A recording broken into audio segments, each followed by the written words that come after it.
All right, we are back. That was a quick one. Thank you for that lovely little break there. I needed it. I think I might have. Yeah, look, you do a little stretch. Yeah.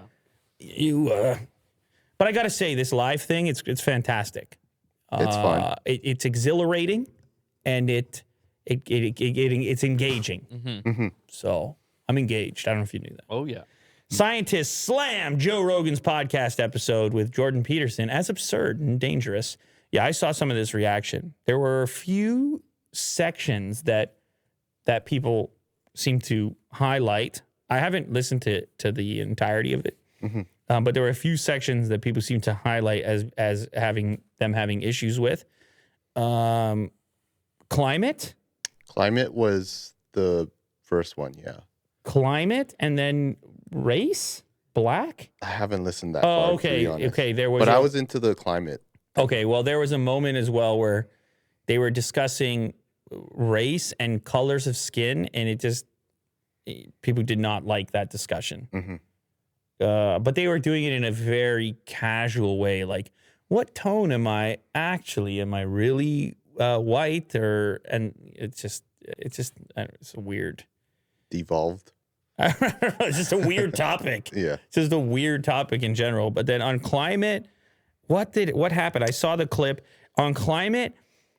Jordan was basically like, well, when you're talking about climate, you're kind of talking about everything, right? Like that everything that is this enormous set of variables that are weighing in.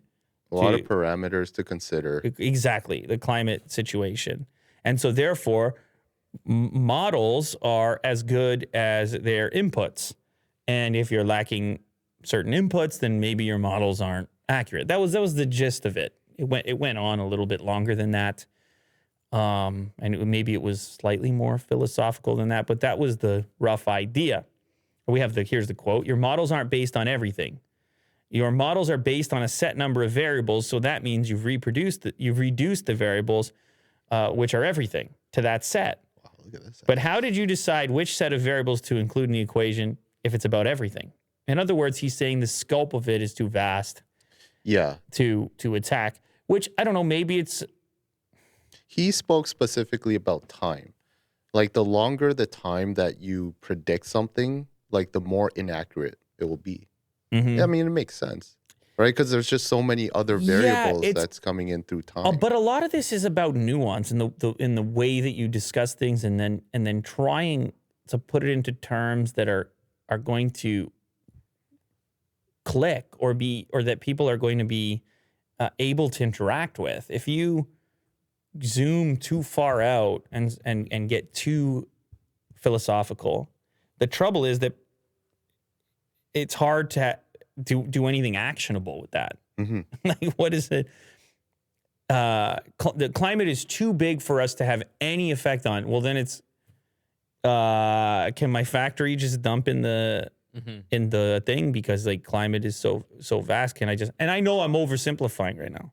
Like, I don't think that's what the implication was. Right. I think it was sort of more big picture stuff, which is exactly the reason I'm saying it remains vague and hard to interact with. And a lot of the people who were critical of it, that was exactly what they were saying, is that they're like, well, no, these models aren't perfect, but they could be useful for this reason and that reason, Right. so on and so forth. And so what can I say? I mean, when it comes to Rogan on his own right now, it is it almost seems to be like equivalent attention from people who are fans of his versus people who are not.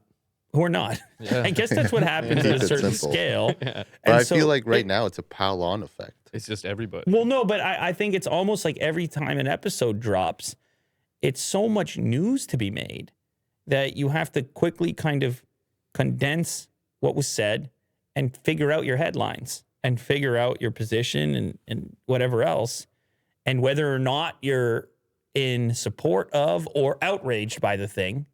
It's that part of it which I find to be personally exhausting. The fact that you are meant to be on these two polar ends of the spectrum, and that it's tough to be in the gray zone. You're looking for the outrage. it's hard not to. Yeah. Because that's the stuff that works the best, right? If you do the hardest take, get the most interaction. And same thing goes for saying something outrageous in the first place, or saying something which goes against the grain, like saying something unique. If everybody's on one side of the thing, you go, wonder what happens if I make this other noise Right. and say this other thing. And then a bunch of people go, holy crap, he said the other thing, right? Now I'm doing the thing of zooming out way too far and being way too philosophical.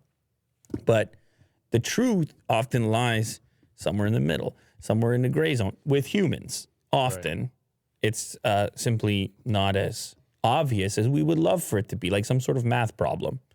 Oh, there you go. All sorted out, all wrapped up. Yeah. Equals this. This and this equals that. It's like, hate to break it to you. But we live in the gray zone. I hate to break it to you. Somewhere in the middle, somewhere out there. And Mo, let me just tell you one more thing. Tell me. I think most people actually do that. It's just signal to noise. I think most people are not nearly as outraged. Most people are living life. Right. And interacting with others and making do and making their way and trying to do what's best and trying to find the right information with the best intentions, or good intentions at least. Yeah. It's just that those voices are certainly not the loudest.